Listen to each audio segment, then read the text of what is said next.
Bien, je vous invite à ouvrir votre Bible. Nous allons passer un peu de temps dans la première lettre de Jean. La première lettre de Jean, chapitre 2.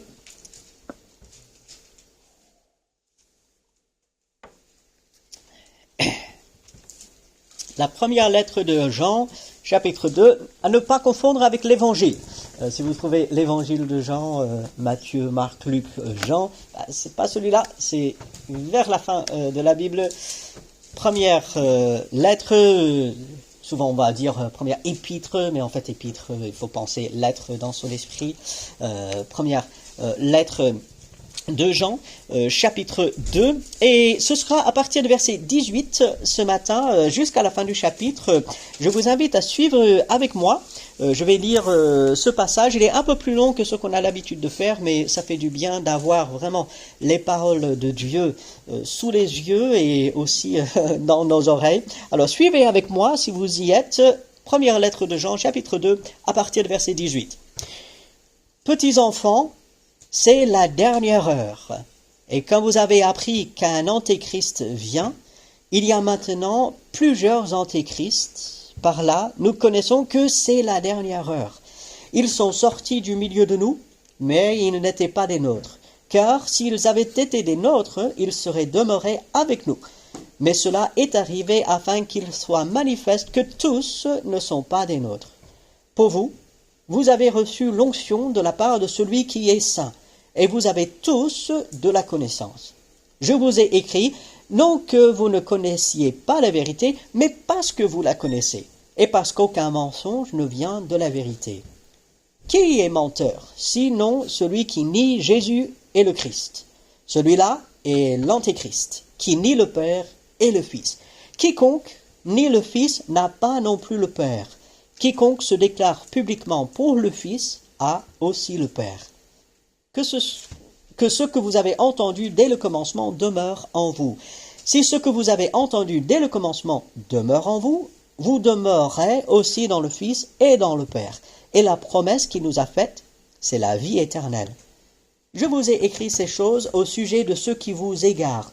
Pour vous, l'onction que vous avez reçue de lui demeure en vous, et vous n'avez pas besoin qu'on vous enseigne. Mais comme son onction vous enseigne toutes choses, qu'elle est véritable et qu'elle n'est point un mensonge, demeurez en lui selon les enseignements qu'elle vous a donnés. Et maintenant, petits enfants, demeurez en lui afin que, lorsqu'il paraîtra, nous ayons de l'assurance et qu'à son avènement, nous n'ayons pas la honte d'être éloignés de lui.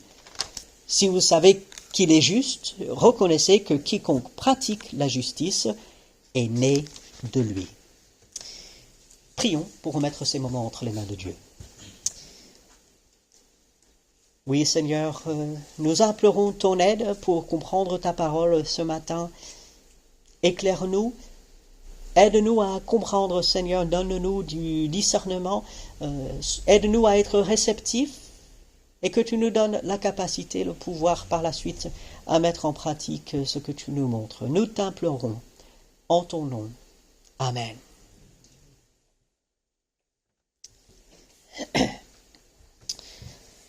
Il y a beaucoup de choses à dire sur ce passage. On ne va pas pouvoir tout voir, mais je veux relever plusieurs éléments essentiels. Et le tout premier, c'est de pouvoir soulager toute question, toute crainte qui pourrait venir du verset 28. Peut-être vous n'avez pas trop fait attention, mais revenons au verset 28.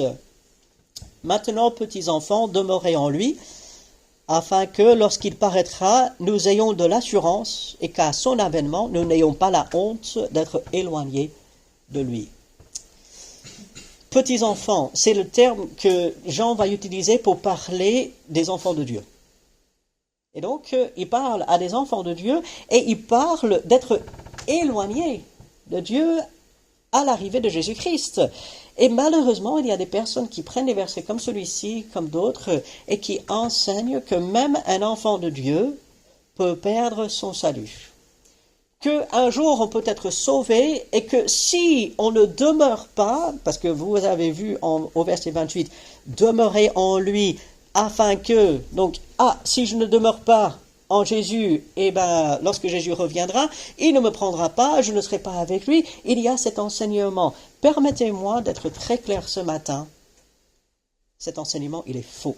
Il est anti-biblique et malheureusement, il fait beaucoup de dégâts dans les milieux chrétiens. Jean va parler au verset 25 de la promesse qui est la vie éternelle.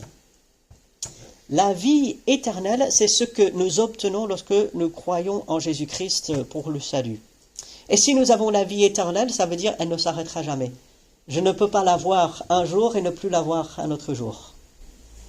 Si j'ai la vie éternelle, si j'ai accepté Jésus-Christ comme mon sauveur, je suis devenu enfant de Dieu et ça ne changera jamais. Et ainsi, si nous lisons ce verset 28 et on se pose la question, est-ce que je peux être éloigné de Dieu? Est-ce que je peux perdre mon salut? Dites-vous que non. Alors, qu'est-ce que Jean veut dire? En fait, c'est la même chose qu'il dit depuis le début et qu'il va dire même dans le chapitre 3 et jusqu'à la fin de ce chapitre, jusqu'à la fin de ce livre. C'est qu'il y a des personnes qui disent... Excusez-moi. Il y a des personnes qui disent être chrétiens, des personnes qui disent être sauvés, des personnes qui disent être enfants de Dieu, mais qui finalement ne le sont pas. Et Jean dit, regardez leur vie. Quelqu'un qui dit être enfant de Dieu, et là je vous renvoie aux prédications précédentes sur les chapitres 1 et 2. Quelqu'un dit être enfant de Dieu, et cette personne persiste dans le péché, cette personne continue, c'est incompatible. Ce n'est pas possible. De deux choses l'une. Soit la personne n'est pas en péché, mais en fait on peut voir par rapport à la Bible, la personne l'est, ou bien la personne n'est pas sauvée. C'est pas que la personne perd son salut, mais que en fait la personne n'est jamais sauvée. Alors encore une fois, qu'il soit très clair, la Bible n'enseigne pas la perte du salut. Si on est sauvé, ça ne changera jamais. La question c'est, suis-je réellement sauvé? C'est ça la question qu'il faut se poser. Et puis, lorsque Jean va parler des luttes, des combats, lorsqu'il va parler de péché, un enfant de Dieu ne va pas pécher. D'ailleurs, il aura des paroles surprenantes dimanche prochain, Dieu voulant. Donc, dans le chapitre 3, l'enfant de Dieu ne pêche pas.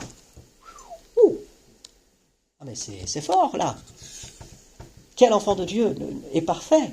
Quel enfant de Dieu ne pêche pas? En fait, Jean veut expliquer que l'enfant de Dieu, oui, il y aura des luttes, oui, il va chuter malheureusement, mais il va toujours demander l'aide de Dieu, il va toujours revenir à la croix pour demander pardon à Dieu, non pas pour être sauvé, mais pour confesser son péché, comme nous avons vu au chapitre 1. Mais Jean veut cibler des personnes qui, en fait, ne font aucun effort, qui sont dans le péché, et lorsqu'on le relève, ils disent « Ah, mais ça, c'est pas grave. Ah non, j'ai même pas envie de changer, j'ai même pas envie de lutter. » Ces personnes-là, Jean ne veut pas du tout leur donner l'assurance de leur salut. Il dit « C'est pas possible. » Mais pour l'enfant de Dieu qui lutte, parce que parfois, on a des passés très lourds quand on vient à Dieu par Jésus-Christ, on a des passés très lourds.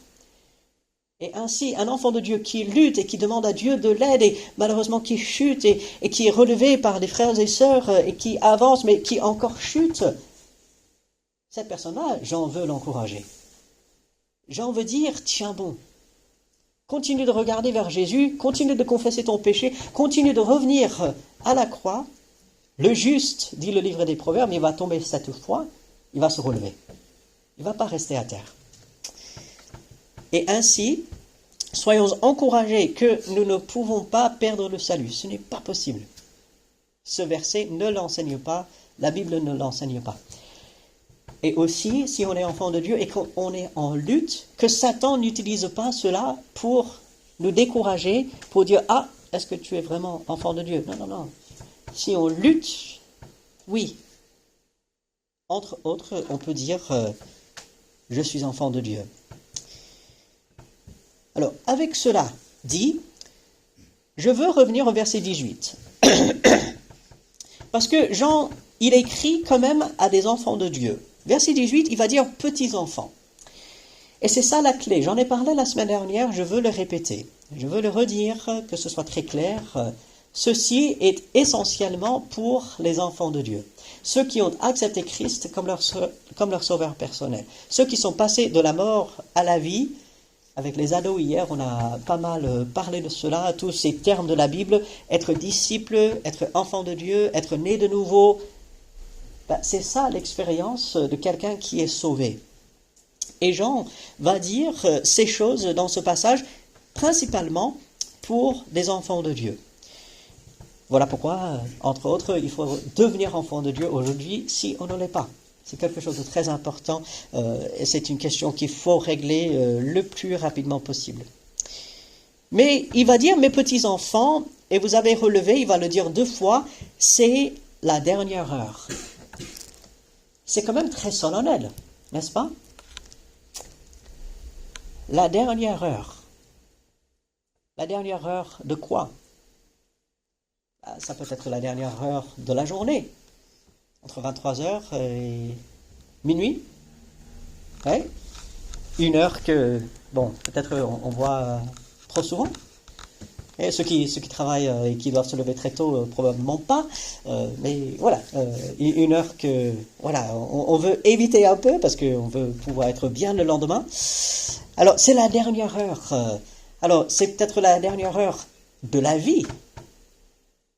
Mais ça, on ne sait pas quand ce sera. Quand sera la dernière heure de votre vie? Je prie de tout mon cœur que ce soit très loin. Très, très loin dans le futur. Mais on ne sait pas. Certaines personnes, malheureusement, meurent jeunes. C'est triste.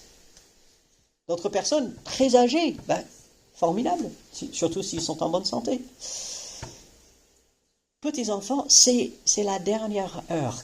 Qu'est-ce que Jean veut dire par rapport à cela? Et il le répète, vous l'avez vu, à la fin de verset 18, il va le dire, c'est la dernière heure. Donc c'est quand même quelque chose d'important. La dernière heure, Paul, il va avoir une expression similaire, mais pas tout à fait la même. Il va dire, nous sommes dans la fin des temps. La dernière heure, c'est qu'on est près de la fin. C'est qu'en fait, on est dans une période et ça va se terminer bientôt. Et Jean veut réveiller un peu les chrétiens, les enfants de Dieu. Il va leur dire, mais écoutez, c'est pour moi, c'est pour vous, c'est la dernière heure. La fin est proche. Et lorsque nous regardons les nouvelles autour de nous, on se dit, ah oui, certains même disent, la fin du monde sera là bientôt, regardez, il y a ceci, il y a cela. Il y a des gens qui ont, depuis des années, prévu la fin du monde. C'était déjà en 2012. Je ne sais pas, vous allez voir le film 2012, vous avez entendu parler? Film, je dirais pas complètement inutile, mais voilà, surtout d'une perspective biblique, voilà. Ensuite, c'était, je crois, c'était 2017 à un moment donné. J'avais même quelqu'un de ma famille qui avait dit, oui, je suis convaincu. Je crois que c'était 2017 à l'automne, voilà, suite à certains calculs et tout. Pourtant, c'était quelqu'un, enfant de Dieu, hein, je suis convaincu, mais voilà, qui était tombé dans cette recherche de signes et tout ça. Jésus, il va revenir, c'est la fin à ce moment-là. Non. En même temps, la Bible est claire. Nous sommes dans la dernière heure. La fin est proche. Et Dieu l'a voulu ainsi. Nous ne savons pas quand cela va arriver. Voilà pourquoi il faut être vigilant.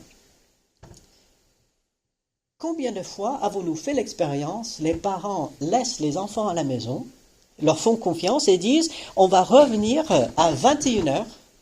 On fait une sortie et puis voilà les enfants, on va revenir à 21h. Mais avant le retour, on veut que la vaisselle soit faite, que les chambres soient propres et que le couloir soit balayé. Et les enfants, il faut quoi? Ils s'amusent, ils jouent. Et puis, 20h55, l'aîné, il regarde l'horloge. Ah non, mais les gars! Et puis, qu'est-ce que c'est? Catastrophe, allez! Et puis, miracle des miracles. Comme quoi il n'y a pas que Dieu qui fait des miracles, n'est-ce pas? Non, non, je rigole, je rigole. Alors oui, on a une abeille qui tourne autour. Alors, si on la laisse tranquille, normalement, elle ne nous gênera pas. Donc, donc voilà. Alors, normalement, elle nous laissera tranquille. Donc, mais elle va vers la plus belle. Bon, comme c'est enregistré, je vais éviter de dire des choses comme ça. Alors, on revient. Ça, éventuellement. Ouais. Ouais, on peut ouvrir la fenêtre si jamais il le faut. Ok, oui, si tu veux bien, on va essayer de la chasser. Oui, c'est ça. Oui, voilà. Et ensuite on tire. Voilà. Et on va essayer de la faire partir. Ok.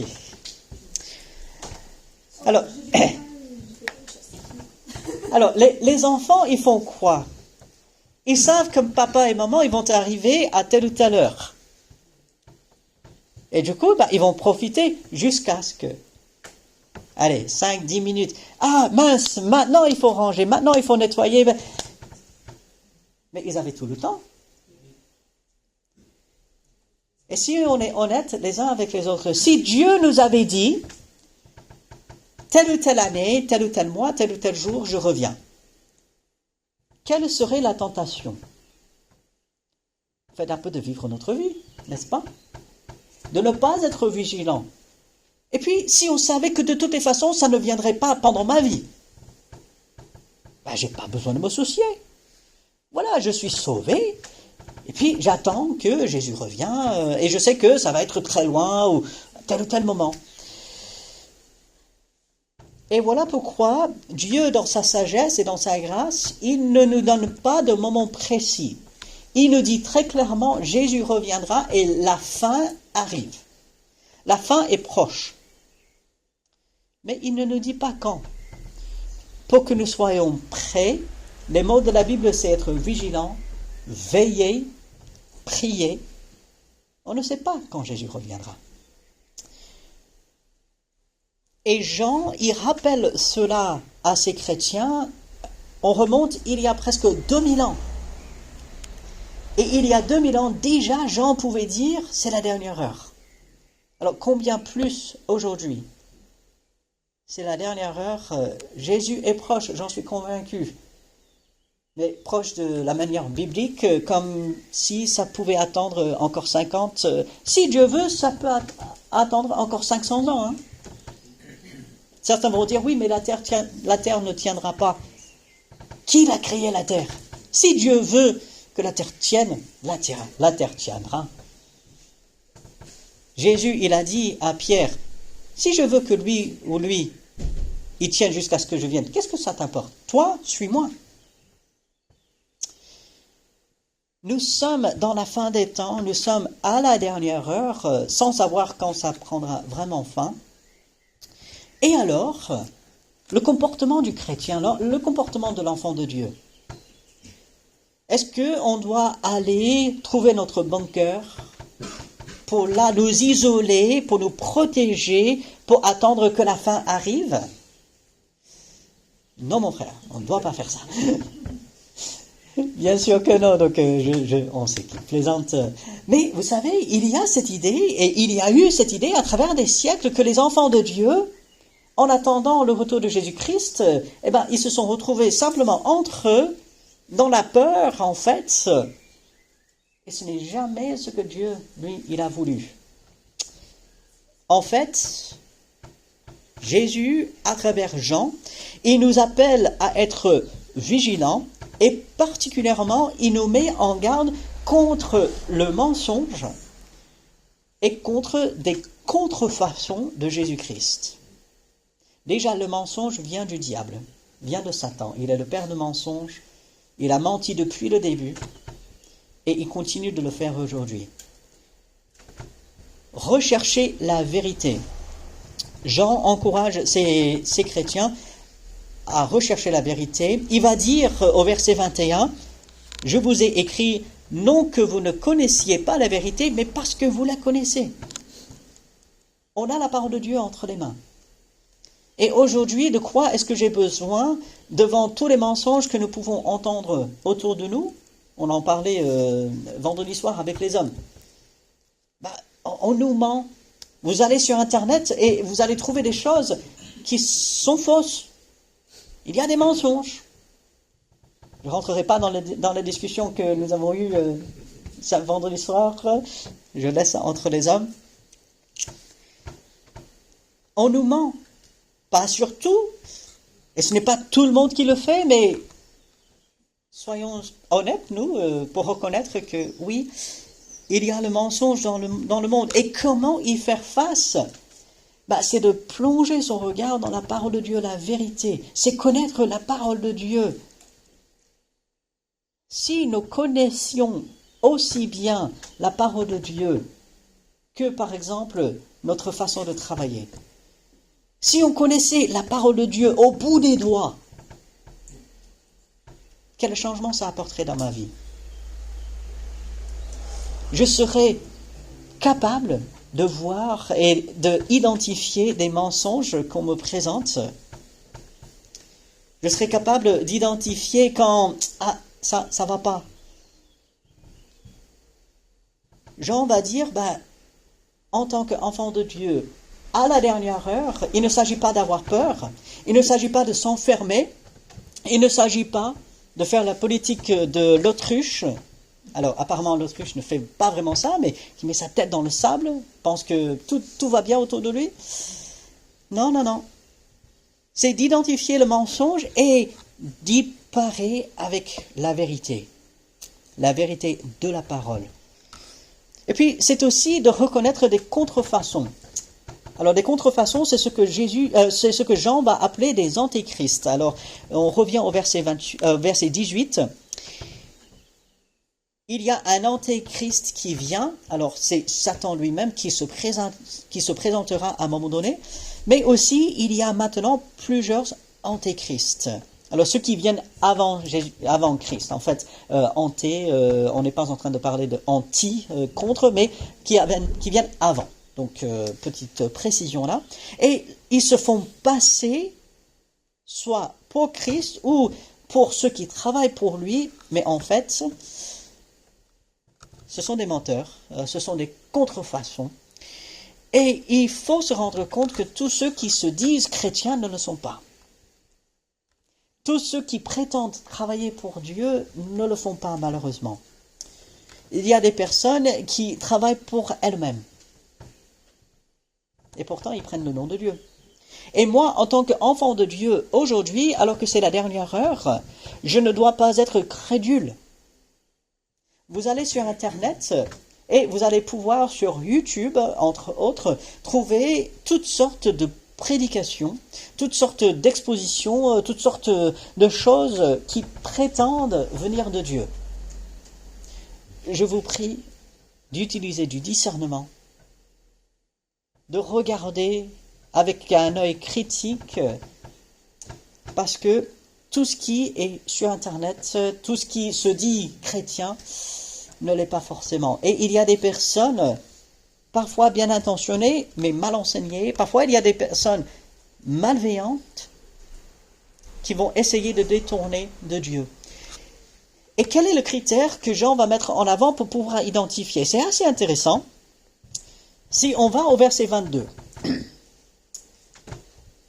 comment tester, comment savoir quelqu'un qui se dit chrétien, quelqu'un qui prétend parler au nom de Dieu, se présenter pour Dieu? Verset 22.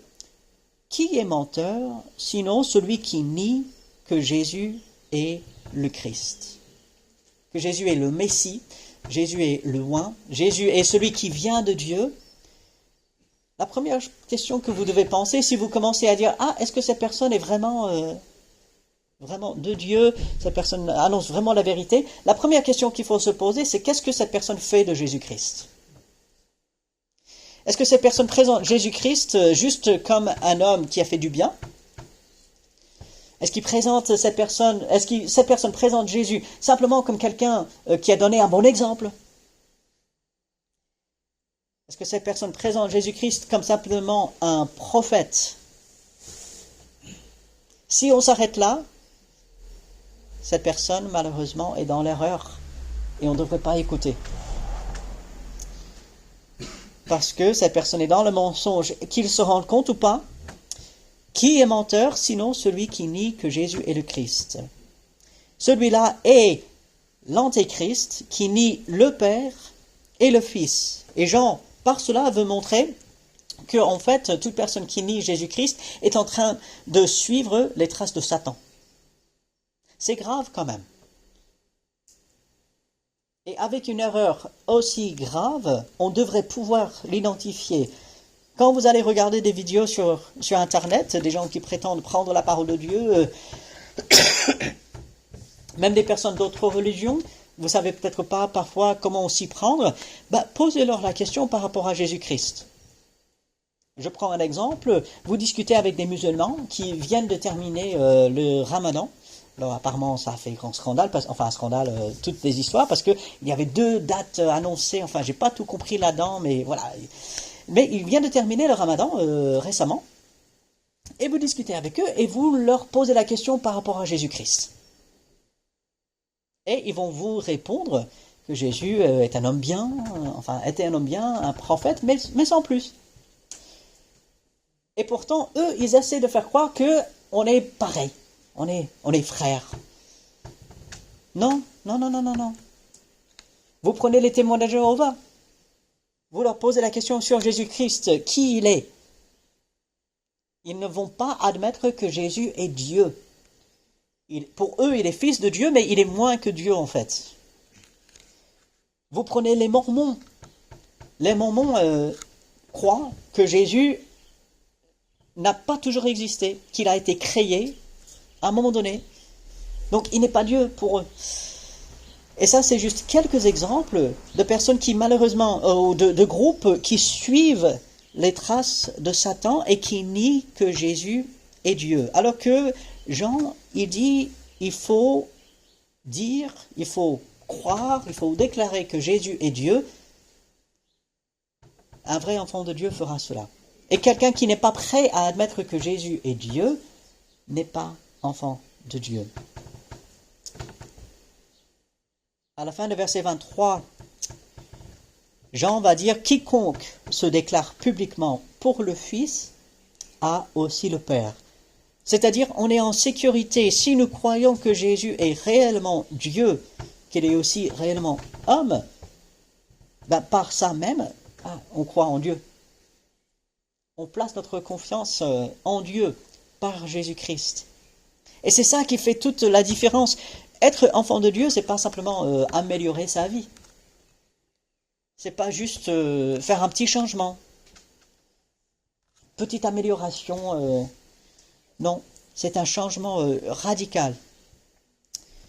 Et puis au verset 24, Jean, il va dire, en fait, c'est le même message. Jean, il est âgé quand il écrit ceci. Il dit, lorsque j'étais plus jeune, lorsqu'au début on annonçait ce message, c'était le même message, le message il n'a pas changé. Verset 24, que ce que vous avez entendu dès le commencement demeure en vous. Si ce que vous avez entendu dès le commencement demeure en vous, vous demeurez aussi dans le Fils et dans le Père. Ce même message qu'ils avaient entendu au début, que Jean il avait annoncé, que Jésus lui-même a annoncé à ses disciples dans Jean chapitre 13, 14, 15 et 16, c'est le même message. Et ainsi, cette promesse, lorsque nous croyons en Jésus, quelle est cette promesse? C'est la vie éternelle. Et tout ceci dans un contexte de la dernière heure. C'est la dernière heure. Ça ne doit pas faire peur. On ne doit pas se faire des soucis. Ah mince, qu'est-ce qui va arriver demain? Jésus, il est très clair par rapport à demain. Le lendemain aura soin de lui-même. Toi, enfant de Dieu, occupe-toi de ta relation avec Dieu aujourd'hui. Et ça, nous sommes capables de faire cela, nous devrions le faire alors que nous sommes dans la dernière heure, alors que nous avançons vers la fin du monde, alors que le monde propose toutes sortes de choses qui ne vont pas améliorer qui sont anti-bibliques, moi, en tant qu'enfant de Dieu, qu'est-ce que je fais? J'identifie le mensonge, j'identifie des contrefaçons qui ne croient pas en Jésus-Christ comme Dieu, et puis je persévère. Cette idée de demeurer, de persévérer, de rester, ce que nous avons entendu dès le commencement. Si c'est la vérité, et elle l'est, pourquoi y renoncer? Pourquoi changer? Qu'y a-t-il de meilleur? Nous avons la vérité en Jésus-Christ. Nous avons la plus grande chose. Et puis à partir du verset 26, c'est les deux versets 26 et 27, Jean va donner un avertissement quand même assez sévère par rapport à ceux qui enseignent délibérément autre chose. Et il va dire, oui, il y a des gens qui vont essayer d'égarer, qui vont délibérément enseigner autre chose, et il faut être vigilant là aussi, et continuer de s'attacher à l'enseignement que nous avons reçu dès le début. Et puis on termine avec le verset 29. Si vous savez qu'il est juste, alors qui est juste? Dieu, par Jésus-Christ. Reconnaissez que quiconque pratique la justice est né de lui. Cette idée de naissance, cette idée de transformation. Alors Jean, il dit « mes petits-enfants ». C'est beau comme expression. Tendresse, intimité, ces liens familiales. Il avait parlé de l'amour. Il dit « attention, c'est la dernière heure ». Et pour nous, aujourd'hui, Église de Vernon, 2024, alors que nous voyons tout ce qui se passe autour de nous, on peut dire avec Jean, oui, Jean, c'est la dernière heure. Et nous savons qu'il y aura des obstacles. Nous savons qu'il y aura toutes sortes de choses qui vont essayer de venir et nous déstabiliser, essayer de nous égarer. Quelle doit être ma posture, quel doit être mon comportement aujourd'hui? Qu'est-ce que Dieu attend de moi le 14 avril 2024? Il s'attend à ce que je sois enfant de Dieu. Suis-je enfant de Dieu ce matin? C'est la question qu'il faut se poser. Et si je suis enfant de Dieu, qu'est-ce que je fais dans la dernière heure? Est-ce que je vis ma vie un peu comme ça, en attendant la dernière seconde pour balayer la maison et voilà, avant que les parents reviennent? Ou est-ce qu'aujourd'hui, par la grâce de Dieu, j'identifie le mensonge qui est autour de moi avec la parole de Dieu, je reste ancré dans la vérité de la parole de Dieu, j'identifie ceux qui sont contre Dieu et je cherche à les ramener vers la vérité. Je reste ancré dans l'enseignement que j'ai reçu de la parole de Dieu, je ne dévie pas, je ne me laisse pas ébranler comme Paul va le dire, je ne me laisse pas déstabiliser. Et lorsque je sens la peur venir, je me tourne vers Dieu et je dis, Seigneur, moi je ne connais pas l'avenir. Je ne sais pas ce qui va arriver demain. Moi, j'ai mes projets, j'ai mes plans. J'espère que ça va se passer de telle ou telle façon. J'aspire à ce que telle ou telle chose arrive. Mais je ne sais pas. Mais toi, tu sais. Et tu sais quand sa dernière heure, elle sonnera. Et en attendant, Seigneur, aide-moi. J'ai besoin de ton aide parce que le monde autour de moi, il fait peur. Parfois, je me fais peur à moi-même. Vous savez, parfois, on fait certaines choses, on pense certaines choses, on ressent certaines choses, on se fait peur soi-même. Ça vous est déjà arrivé de vous faire peur? Même là, d'aller vers Dieu. La dernière heure, oui, elle est solennelle. Elle doit nous réveiller pour dire, ah, je dois travailler pour le Seigneur aujourd'hui. Je ne dois plus perdre de temps, je dois rester attaché à Dieu et sa parole aujourd'hui. Mais la dernière heure ne devrait pas présenter de peur pour l'enfant de Dieu. La dernière heure doit pousser l'enfant de Dieu à plus d'engagement envers le Seigneur, à plus de prière, veillez, priez, à plus de vérité, parce qu'on va vers la parole de Dieu, à plus de persévérance. Et bien sûr, tout cela cumule avec plus de témoignages.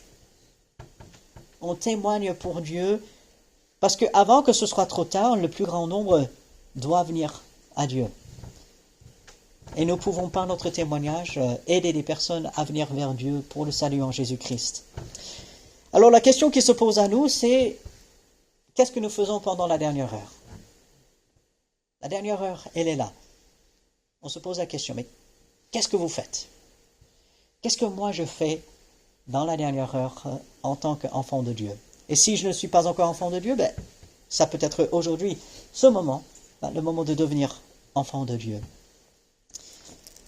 Alors, avec ces versets, ces pensées dans notre esprit, passons quelques instants dans le silence pour demander l'aide de Dieu devant cette dernière heure dans laquelle nous sommes, de demander son aide.